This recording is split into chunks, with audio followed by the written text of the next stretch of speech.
Playa Girón is a coastal village in Cuba, situated along a picturesque beach surrounded by the Caribbean Sea. The sandy shores and stunning ocean views provide the perfect backdrop for both relaxation and enjoying the natural beauty of the island. In November 1999, Claudia von Weiss, a 35-year-old bank clerk originally from Dresden in Hamburg, Germany, and her husband, Miguel de Venegas, a Bolivian export clerk, chose to embark on a vacation to Playa Girón.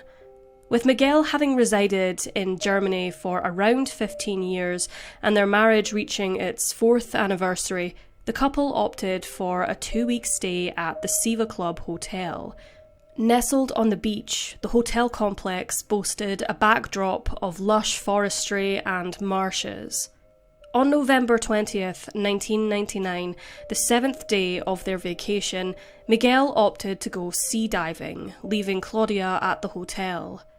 While some reports mentioned a morning disagreement between the couple, the details remain undisclosed and unverified.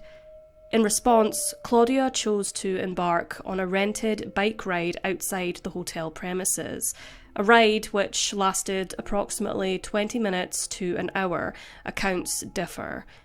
Her attire included a white sweatshirt, green and yellow shorts, and red sneakers, complemented by a brown leather backpack slung over her shoulders.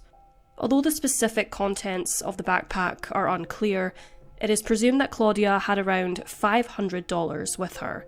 According to some reports, Claudia collected the backpack from the hotel after she briefly returned following her bike ride, returning it to the rental company. Interestingly, according to German media, after Claudia left the hotel, she walked along the path she had just ridden with her bike, but this time she was not alone. She was allegedly with a Greek man named McLeod, who was a tour guide. It's unclear why the pair were in each other's company, and unfortunately McLeod passed away before police managed to track him down and question him about their interactions. A witness shoveling sand saw Claudia walking along the pathway and noticed her flamboyant yellow floral shorts.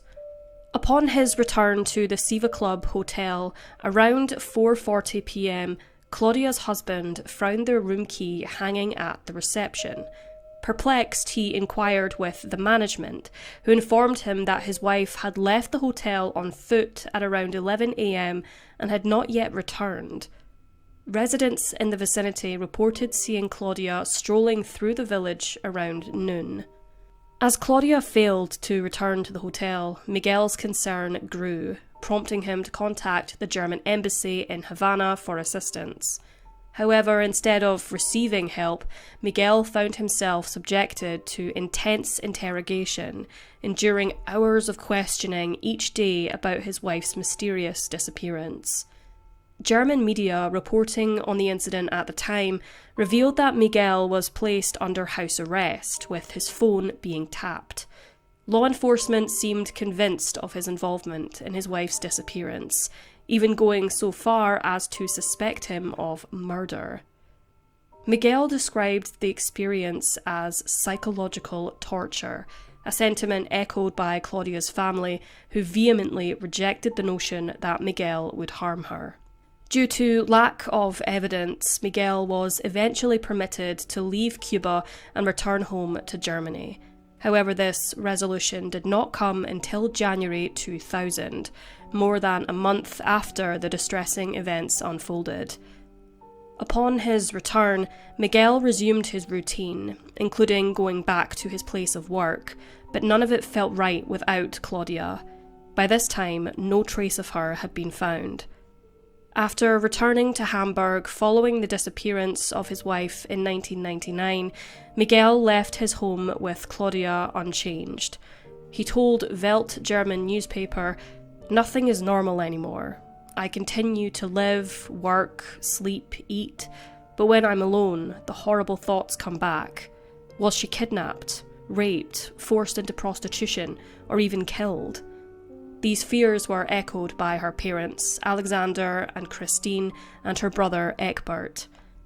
As the case grew cold, Miguel and Claudia's parents persisted in their efforts to bring attention to Claudia's disappearance. They utilised demonstrations and sent postcards to the German embassy in Cuba, aiming to spread Claudia's story far and wide. Their goal was to exert additional pressure on authorities to intensify their efforts in uncovering the truth about what had happened to her. The last thing her loved ones wanted was for Claudia's case to fade into obscurity, relegated to gathering dust on an investigator's shelf. In November of 2000, a year after Claudia's disappearance, a blonde woman's body was discovered in Cuba. However, the authorities concluded that it was not Claudia von Weiss. The ordeal was emotionally taxing for Claudia's family, as they were unable to obtain any information about the identity of the Jane Doe. Despite persistent inquiries with investigators, responses were slow, turning what seemed like a potential avenue for closure and clarification into a frustrating dead end for her family. Cuban authorities and the German embassy in Havana initially handled Claudia's case, but it was later transferred to the Criminal Police Foreign Office in Hamburg, where Detective Chief Inspector S.D.D.C took charge of the investigation. In the course of his inquiries, he received several photos of Claudia for use on missing persons posters. However, a significant breakthrough in the case came from one particular photograph. It captured Claudia in the green and yellow shorts she was last seen wearing, taken underwater with a disposable camera seized by police from Miguel, proving to be a pivotal piece of evidence. Despite following various leads over the years, a breakthrough came in 2013 when Bach's son, Stephen, who was also a police officer, and his cold case squad received a tip advising them to visit the central cemetery of Cardenas in northern Cuba, so they flew over from Hamburg. In 2016, Stephen Bach assumed the role of heading Hamburg's cold case unit, but in 2018, internal disputes with the Hamburg police force led to his replacement. This transition shifted what had been initially regarded as a potential homicide case back to the status of a missing persons case file, a disappointing regression in the investigation. Nevertheless, Claudia's parents, with the assistance of a lawyer, successfully advocated for the reinstatement of Sven Bach in the case. It was at the cemetery in Cuba that Bach and his officers met a local undertaker, identified as Juan, who told them that he had been responsible for burying an unidentified, blonde-haired, blue-eyed woman in late 1999 or early 2000. Through graveyard records, the burial plot was found, grave 3026. The gravedigger was sure he had buried Claudia, and what solidified his claims was that he distinctly remembered the woman wearing floral yellow and green shorts, exactly the same ones worn by Claudia when she vanished. Rather oddly, however, the meticulously well-kept grave record contained no mention of this unknown woman's burial. One question persists here. How did the gravedigger come to bear responsibility for burying the body? Did he stumble across her remains, or did someone report the decedent to him? If so, who and in what circumstances? These details are unclear. German authorities showed the undertaker a photo of Claudia, and he immediately told them, having recognised her blonde, middle-parted hair and bright floral shorts, 100% that's her.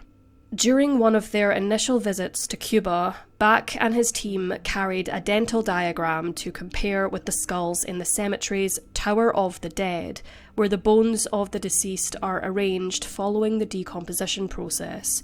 However, Cuban authorities denied access, bringing the investigation to a standstill. The reason behind this obstruction remains unclear and veiled in mystery. The perplexing question arises: why hinder the potential identification of a missing woman?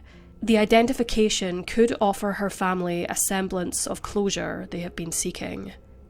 It cannot be asserted with 100% certainty that the woman buried in the graveyard at Cardenas in the north of Cuba is indeed Claudia von Weiss.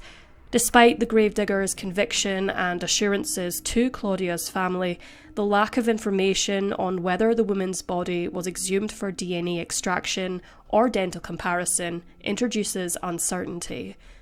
The circumstances surrounding her burial and the absence of conclusive identification methods leave room for doubt regarding the true identity of the blonde woman in the north of Cuba, especially considering Claudia vanished in the south. If the woman buried in the graveyard at Cardenas is indeed Claudia von Weiss, numerous questions persist without answers. The circumstances surrounding her grim fate, the events leading to her death, and the identity of the person responsible for taking her life remain unresolved. As of now, her killer has not been found or brought to justice, leaving a painful void in the quest for closure and accountability for Claudia's untimely demise.